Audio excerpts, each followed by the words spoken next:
Hello again, everybody, and welcome to Gamecock Central Radio. It's Emerson Phillips, joined by Gamecock Central columnist Scott Davis, who brings us a fan's perspective each week. The Gamecocks coming off a 24-13 loss to the 9th-ranked Texas A&M Aggies. And, Scott, reading your column this week, this up on GamecockCentral.com, you felt like the Gamecocks gave it everything they had, and all in all, it wasn't a bad effort, even though the Gamecocks come out with a loss. Yeah, when I talked to you last week, if you remember, I said I'd be stunned if South Carolina kept this game close. I really was expecting Texas A&M to run wild offensively, and they, racked up some yardage and scored some points, but they didn't run the Gamecocks out of the stadium. You can even say South Carolina was relatively in the football game in the second half, and I just didn't see that happening, and so I was pleased at least with the effort. Obviously, offensively, Gamecocks still just don't have a solution. They're struggling on the offensive line. The running game has been hit or miss, and a lot of receivers out, and then the quarterback situation just hasn't solidified itself by week 5. So they are who we are at this point. And I think a game like that against a team as talented as Texas A&M is really about the best we can hope for from South Carolina in 2016. All right, Scott, the Gamecocks have got the Georgia Bulldogs limping into Williams-Brice this weekend after Georgia lost in unlikely fashion, you'd have to say, against Tennessee. That was over in Athens on Saturday. So the Dogs are limping into Columbia this weekend. What kind of chances do you give the Gamecocks to score an upset? Georgia's about a 7.5-point favorite as we record here on Monday. Well, I actually gave our fans a game ball this week for not having to endure a loss as excruciating as the one Georgia just endured.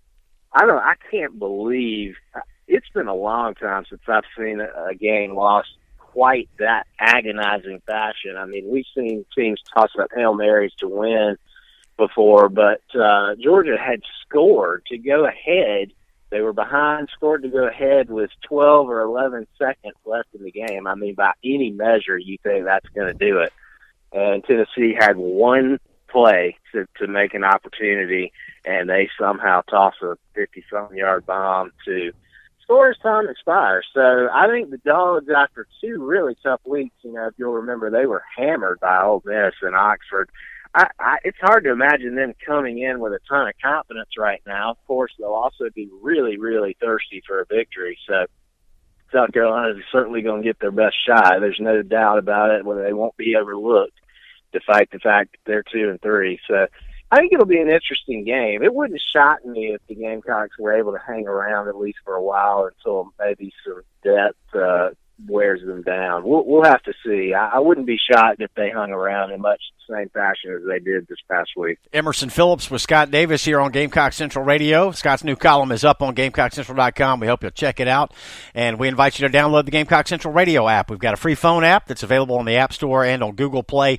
You can listen to the Gamecock Central podcast anywhere you receive cell phone service. You can listen on your phone with the Gamecock Central Radio app. To subscribe to the podcast, search for Gamecock Central Radio on iTunes, SoundCloud, and other popular services, or visit radio.GamecockCentral.com. Scott, young Gamecock football team here laid it on the line on Saturday, and you talked about the fact that Carolina was in the ball game until very late. In fact, Carolina was set to get the ball back down 8 with just over 3 minutes left, and a TD and a 2-pointer could have put the game in overtime, but Jamarcus King mishandled a punt, and the Gamecocks, made some mistakes that young football teams seem inclined to make. Some mental mistakes cost Carolina a chance to win this game on Saturday. Yeah, they did. They've muffed a few punts this year already out of the gates. Different players. It seems like they've struggled there, and that did hurt. As much offense as the Gamecocks have been able to muster to that point, even though they were down 8 and would have had, technically an opportunity to tie the game, I couldn't say I was still sitting there with a lot of hope for them to be able to score a touchdown and then succeed on the 2-point conversion. But certainly that obviously ended any hope that you could do that. So, but yeah, as you said, they had an opportunity. They were in the football game, and I wasn't expecting that. So we'll just have to let this young team take its growing pains this year and take its lumps, and hopefully learn how to win as the year goes on. Scott, you give out game balls in your column each week, and I like the fact that you gave one to Rico Dowdle, the true freshman from Asheville, had not played this season for South Carolina, been battling some injuries throughout the preseason, and up until this past Saturday had not gotten onto the field. But I think Gamecock fans are excited about his style of play, and he gives the Gamecocks some hope for an improved running game over the remainder of the season. No doubt. They really lack a bruising physical presence at running back. We've all seen some good things from A.J. Turner this season on several occasions, and he's a very good back, but I don't think anybody would say that A.J. Turner is a punishing running back that's going to wear defenses down over, 4 quarters or anything like that. And so Rico Dowdle brings that element to the table. A lot of Gamecock fans were excited to see what he could do. He hadn't been able to get on the field yet, but most fans were really excited about what he had done in high school. And so for his first game in the SEC and as a college player, I was very pleased with the way he ran the ball. There was one run in particular I'm thinking of. I think it was in the second quarter in which he just had no room whatsoever to work with. He was met immediately at the line of scrimmage, and he just said, you know what, I'm going to find a way to get 2 or 3 yards out of this thing. He was twisting and diving all over the place to fall forward, and so that's something we haven't seen thus far from the Gamecock backfield. So that was a little bit of a hopeful sign, and perhaps he'll get some more touches going forward. Yeah, it is a positive sign for Gamecock football, and the Gamecocks appear to have a pretty good 1-2 tandem right now at running back. A couple of young players, redshirt freshman A.J. Turner and true freshman Rico Dowdle. Scott, you also give a game ball this week to Chris Lamons, and I like this because Lamons was kind of called out by the coaching staff after what some folks said was a lackluster performance against Mississippi State several weeks ago. Coach Muschamp, Coach Robinson challenged him in practice that week, and he's played better. He's really looked like an all-SEC type player the last couple of weeks, had a big pick in the A&M game on Saturday. He's been much improved the last few weeks. The light bulb just went off for him. I'm not sure what happened there, but since that Mississippi State game, he has really performed like an SEC caliber defensive back, and as we all know, that the Gamecocks desperately need help there in every form and fashion.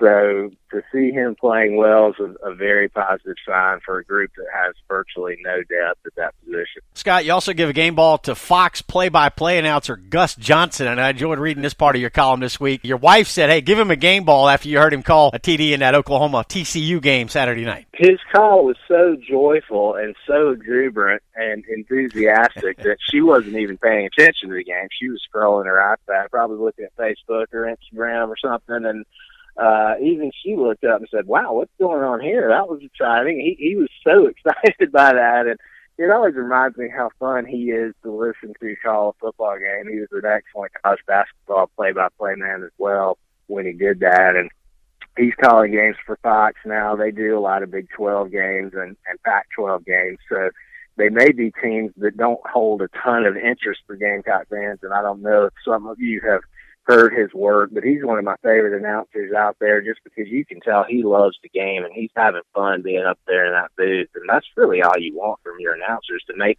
what you're watching enhance the experience and be more fun for you.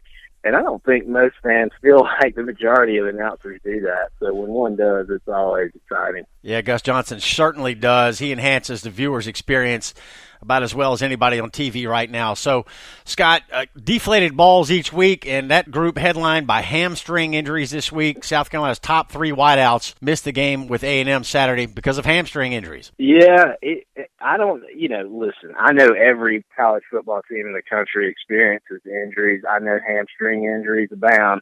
For some reason, though, in my lifetime growing up watching football, injuring a hamstring didn't usually wind up with a guy missing an entire season. And so that happened actually when Shaq Wilson a few years back injured a hamstring and just never could get back on the field. And at that time, I thought that was something that I hadn't seen very often to that point. And it's become fairly commonplace. Devo Samuel last year played, in a handful of games. When he did play, he played very well, especially against Clemson, but just couldn't get on the field because of a hamstring. And somehow or another, a year later in 2016, the hamstring's still hurting. And now you see, so knowing that kind of history, when you hear that Randricus Davis and Brian Edwards are now nursing hamstrings, you start saying to yourself, wow, does this mean that these guys aren't going to be back anytime soon? I mean, will I see them again in 2016? I don't know. So we seem to collect nagging hamstring injuries, and it's frustrating to watch as a fan. It's not often you feel good after an 11-point loss, but that's where the Gamecocks are this week, coming off this 24-13 defeat to Texas A&M. Scott, a good defensive effort again this past weekend, and even though the passing game really struggled for South Carolina, the play of Dowdle and Turner give the Gamecocks some optimism heading into this Georgia game on Saturday. So I hate to talk about moral victories, but it seems like that's what South Carolina got this past weekend. I thought I'd given up on moral victories during those 11-win runs. I just didn't think that would be a part of my vocabulary again. But I really came away from that game feeling pretty good about the effort the Gamecocks gave.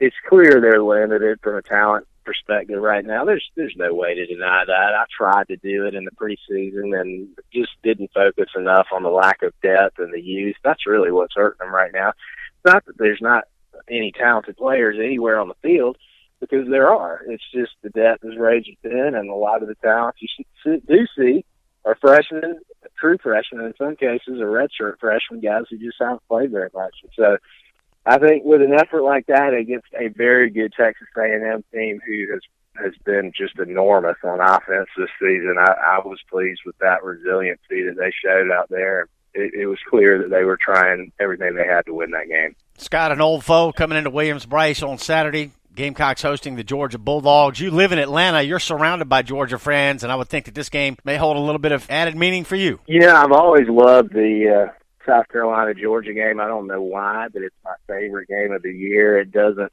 come with that kind of nauseating feeling that comes with the Clemson contest. It's just a good, solid rivalry that I enjoy. I had a chance to attend the game home and away, both in Columbia and in Athens for like 15 or 16-year stretch at one point. So it's always an exciting game, even when South Carolina's been, quite frankly, a bad football team. These games have typically always been pretty good. They're rarely blowouts. There were one or two blowouts in the Brad Scott years, but in general, these things come down to the wire. I expect it to be a pretty good game. I do like the Dogs. You're right, living in Atlanta. Atlanta is, if anybody doesn't know this already, a Georgia Bulldog town. Georgia Tech doesn't exist in this city at all.